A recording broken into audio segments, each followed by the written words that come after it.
You know, since when did the media become the first place you went to report an alleged rape? Not the police, the media. Here we've had the Brittany Higgins case, of course. In Britain now, it's the Russell Brand allegations. Brand is, of course, the loudmouth comic and actor and now social media star. 11 million followers on Twitter. That's pretty good going. Who was on the left, now preaches conspiracy theories that are all over the ideological shop. You know, vaccines are bad, Ukraine's bad. Now is accused in the Sunday Times in London of rape and sexual assault by 4 women. One was just 16 at the time. She says that the 30-year-old Brand groomed her. Russell engaged in the behaviours of a groomer. He would try to drive a wedge between me and my parents, taught me to lie to them. Russell Brand denies it all. I was very, very promiscuous. Now, during that time of promiscuity, the relationships I had were absolutely always consensual. I was always transparent about that then. And to see that transparency metastasized into something criminal that I absolutely deny makes me question, is there another agenda at play? Now, he reckons by another agenda, it's another conspiracy, this time by the media to silence this brave truth-teller. You guys have been saying in the comments for a while, watch out, Russell, they're coming for you, you're getting too close to the truth. Russell Brand's a conspiracy theorist. Russell Brand's right wing. I'm aware of news media making phone calls, sending letters to people I know. It feels to me like there's a serious and concerted agenda to control these kind of spaces and these kind of voices. Joining me from London is broadcaster and writer Esther Krakue, who no one can silence. Esther, none of these women went to the police, so now Brand is being tried in the media. Now, is this fair? Of course not, but that's why we have a judicial system and we don't try people by the court of, via the court of public opinion. At the end of the day, this has just boiled down to a very kind of publicised case of he said, she said. Obviously, the allegations that these women are levelling at Russell Brand, these happened over a decade ago. So even if we take their story at face value, you know, we can understand that there will be the issues of distorted memory. Obviously, he's denying it all, so it's really going to be difficult to tell the truth. But I'm questioning overall what they're trying to gain from having spoken to journalists instead of going to the police. Because at the end of the day, the public is powerless to actually do anything. We can't, you know, have Russell Brand hung, drawn, and quartered, right? We can't take any action against him. You know, if you were really interested in justice, you would go to the police. So I'm very skeptical about all of that.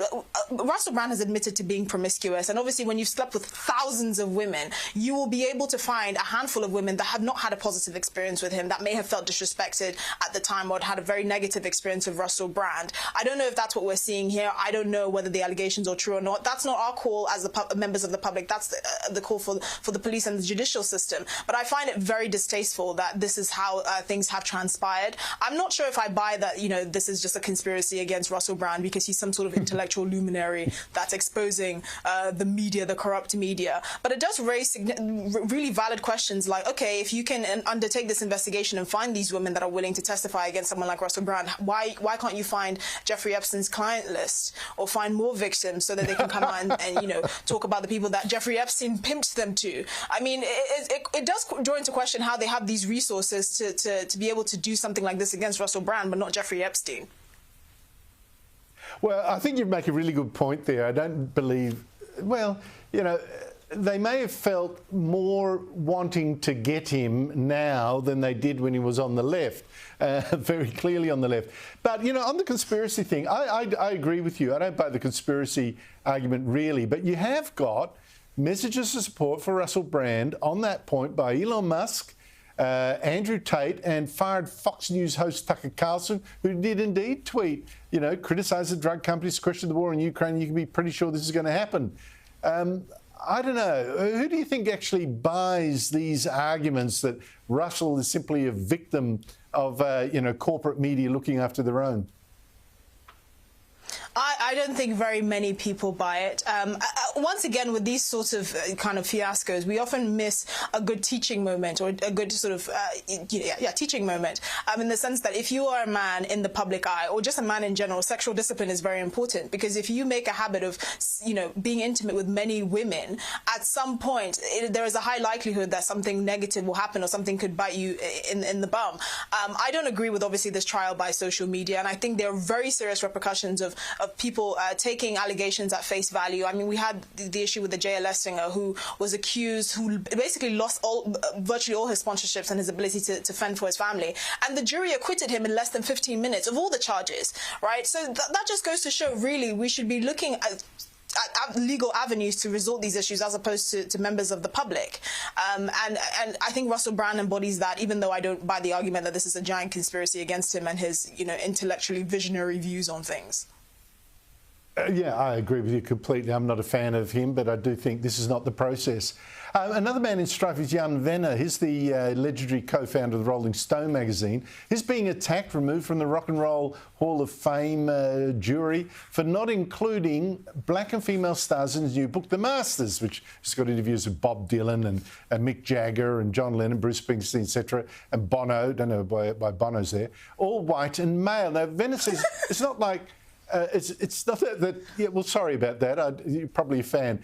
He says the female stars are inarticulate, so go deeper, have a conversation with Grace Slick or Janis Joplin. Please be my guest. Joni Mitchell, not a philosopher, didn't meet his test. And of black artists, Stevie Wonder, a genius, but Marvin Gaye, Curtis Mayfield, he says they didn't articulate at that level. He's being accused of racism and sexism. Does he deserve the punishment he's getting?